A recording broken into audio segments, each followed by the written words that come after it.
There is no doubt that the decisions that we make impact others. While this is true in many situations, it is amazingly visible in the lives of those adopted into loving homes.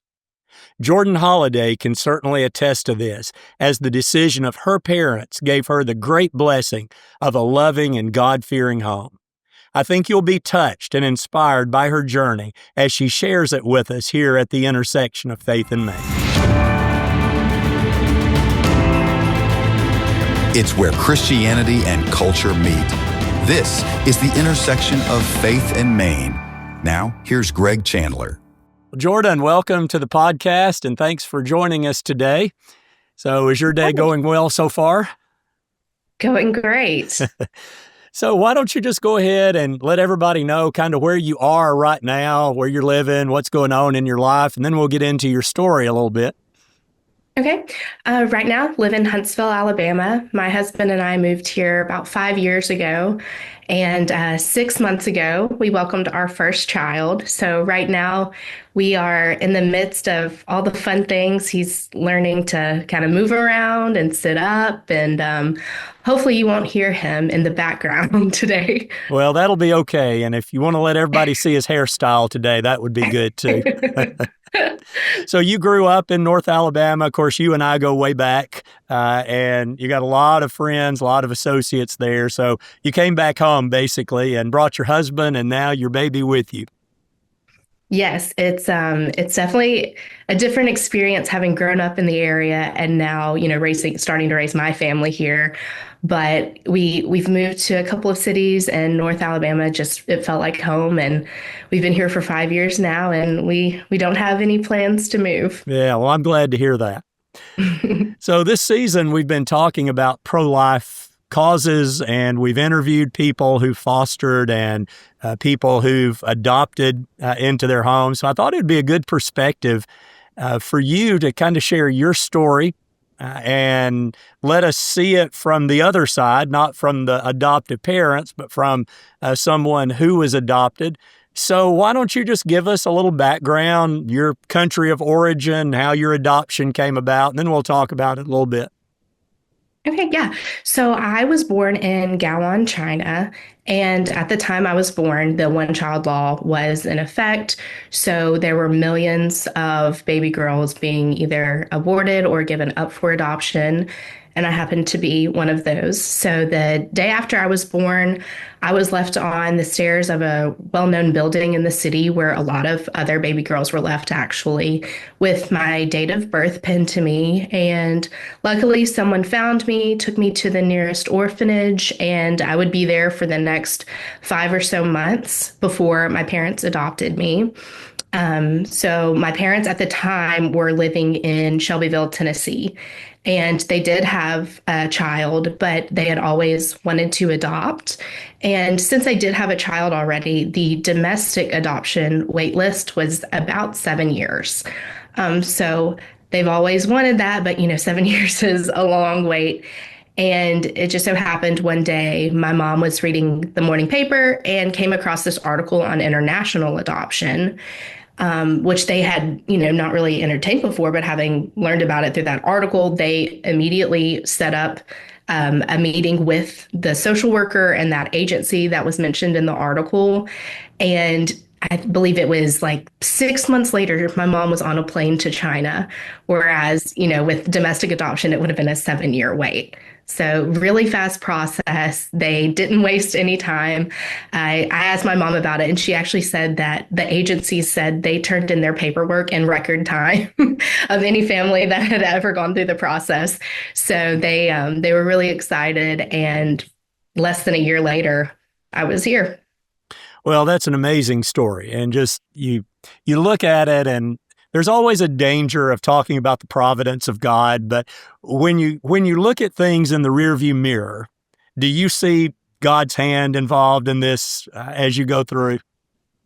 100%. My whole life, that was something that's always in the back of my mind when anything, especially big things, happened to me, that this is happening to me. It all traces back to my adoption, especially, welcoming my first child this year.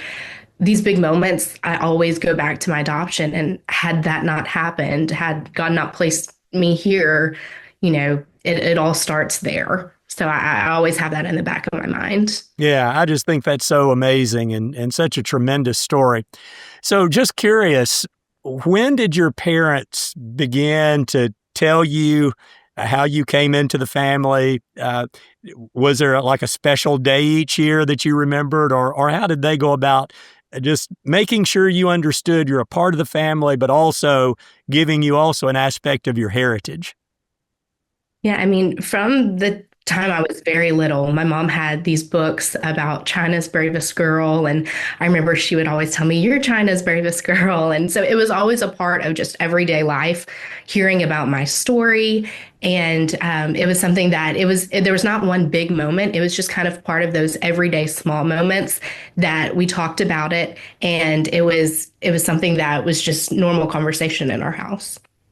So, did you have like adoption day each year, or So we did celebrate my gotcha day every year. And my younger sister, is actually adopted too. And we found out that our gotcha days are actually within a couple of days within each other. So that's a big month for our family.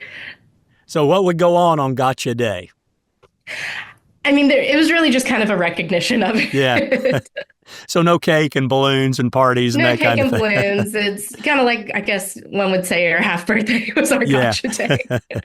Well, that's I think just a fascinating story, and I've talked to your parents some about it before, and kind of seen it from both sides. So you and your sister, as you mentioned, both adopted. I think she was from Vietnam, correct? Yes. Mhm. So does that kind of create a bond between you that maybe other sisters don't have? That you both had these such varying backgrounds, but yet brought into the same family. How's that been? Definitely. I remember, so I actually went with my mom to Vietnam. I was 5 years old at the time. And so I remember a lot about that trip, even being so young. And I was kind of a part of her life here from the very beginning. So I think that alone gave me this special relationship with her.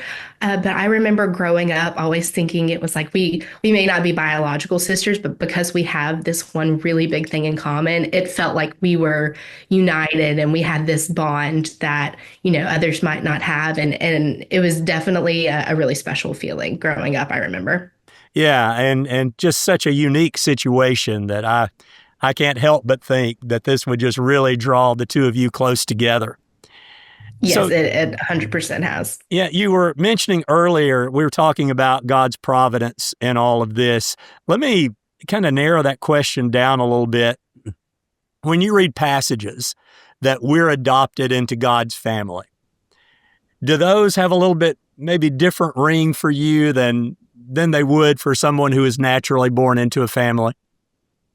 Yes, I can't help but get emotional whenever I read those passages or even sing different hymns about that reference that. I think with anything, when you have a earthly or personal example related to the Bible, it carries a different meaning. I think that's why Jesus spoke in parables. But with adoption, I personally know how humbling it is to think about. I was not born into this family. My parents made a lot of sacrifices in order for me to be here. And so I have that sense of humility and just you feel it on a grander scale when thinking about being adopted into God's spiritual family. Yeah, that's a great answer. So let's say that there's somebody listening to this interview right now, and it's a couple, young, middle aged, whatever, and they're thinking, well, this sounds like something I would really like to do. Not only adopt, but I think looking internationally would be something I'm interested in. What advice would you give to them?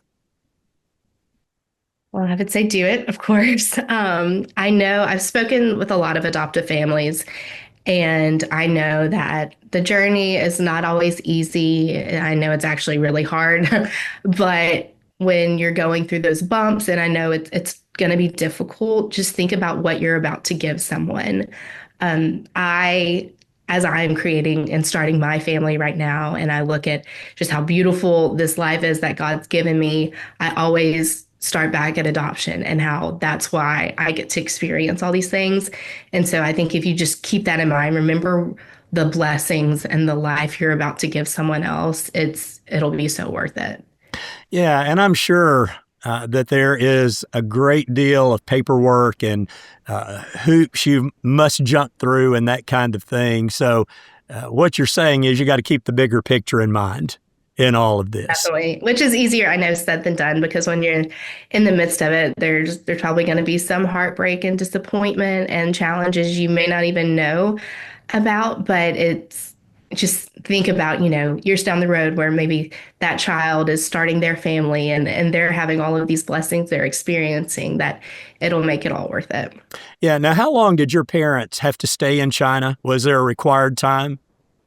It was about 2.5 weeks. But with my sister, actually, that was a different story. We actually got stuck in Vietnam for a little over a month. So that would be an example of where things don't always go according to plan.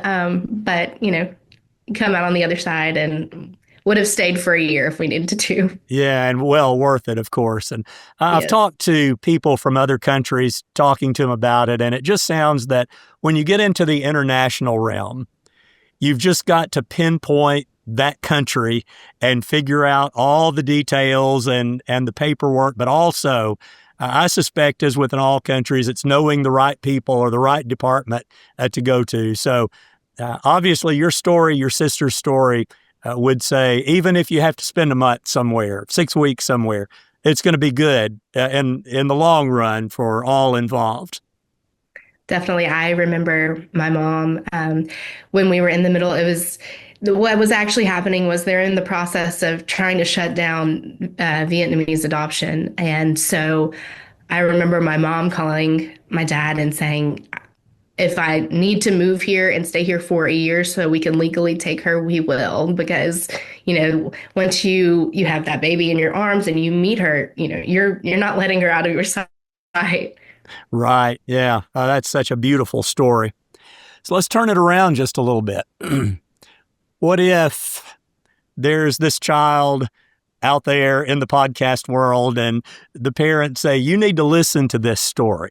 This is someone who has a heritage like you.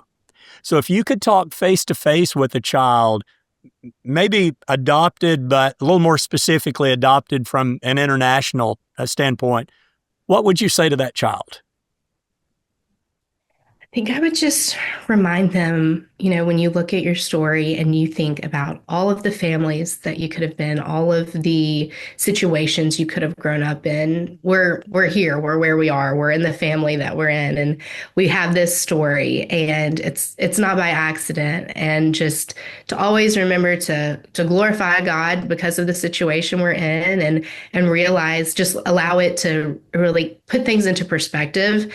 And anytime you experience, whether it's a big blessing, a small blessing, big and small moments in your life, always trace it back to, where you started and where things could have been. And just it's a really special community we can be a part of. And just always remember that. Yeah, and I like that answer because especially the word community, that even though you may look different than your family, physical features, have a different heritage, whatever, you're not alone, right? There's other people who have been involved in this and flourished as a result of it. So I like that idea. And of course, it's just knowing who the mentor is. It's knowing, okay, here's Jordan Holliday. She knows my story too. Though we've never met, she knows where I'm coming from. So I do think that's a great idea of just to have that community of support out there. Definitely. And I know there were moments when I was growing up. I specifically remember one time I came home from school crying because someone asked me if I knew who my real mom was. And I remember thinking, what do you mean? I do know who my real mom is. I go home to her every day. So I think you might have moments like that, and just know that your real parents are the ones who have made these sacrifices to be where you are today. And just because you may not be blood related to someone, that doesn't mean anything. We are really blessed to be where we are and to have the families that we do. And it's one of the most beautiful experiences I think you can be a part of. Oh, I think you're absolutely right. And you've shared with me before your thankfulness for your biological mother too, that she went ahead with the delivery, and whatever her circumstances were, you'll likely never know, but at least gave you that opportunity.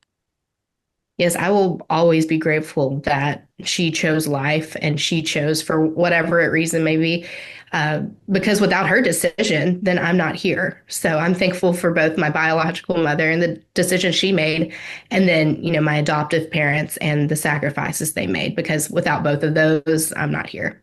And I love that, because I think a lot of times we could be bitter and say, well, you put me in this terrible circumstance. But I think your outlook is exactly right, that she did what she could do at the time, and what that's meant to you. So that's a great answer. So as we kind of close it off, you've got a little one now. He's how old? 6 months. 6 months. So have you thought, okay, on down the road, he's going to have these questions, and it's like, okay, this is it. This is the moment that he's asking me about my heritage. So at this point in time, what do you think you'll tell him? I think I'm really excited to tell him about it, honestly, because he's part of that. This will be part of his heritage too. He gets to be a part of this really amazing journey. Thinking about telling him, yes, I was born halfway around the world, and I can be your mom because, your grandparents chose to go over there and adopt me. And I'm excited to share with him and I know we spoke about God's providence, but because of God's plan, and it's not by accident that I'm here and that you're here, and you can be a part of this really great story too. Yeah, and how amazing that's going to be, for him to have this heritage. And who knows? He may really delve into that and explore that part of his life. I think that would be a normal response for a lot of kids. So I know that'll be an exciting time. So Jordan, thank you so much for being here. I appreciate you sharing your story. I know that you don't advertise this. You don't go on the road to tell your story, but I have heard it before. And as I was listening to it, in fact, my wife said it made her cry, and I wasn't too far from it either. But I just thought that this would be such a good opportunity for everybody to be able to see the other side of this, and what a blessing it is. So thank you for joining us. Of course, it's obviously something I'm very passionate about, so I will talk about adoption any day with anyone. Yeah, and that's a great response. So thanks, Jordan, and thank you for joining us for this episode. This is Greg Chandler coming to you from the intersection of Faith and Main. Be sure to subscribe wherever you get your podcasts, and visit our website at faithandmainpodcast.com.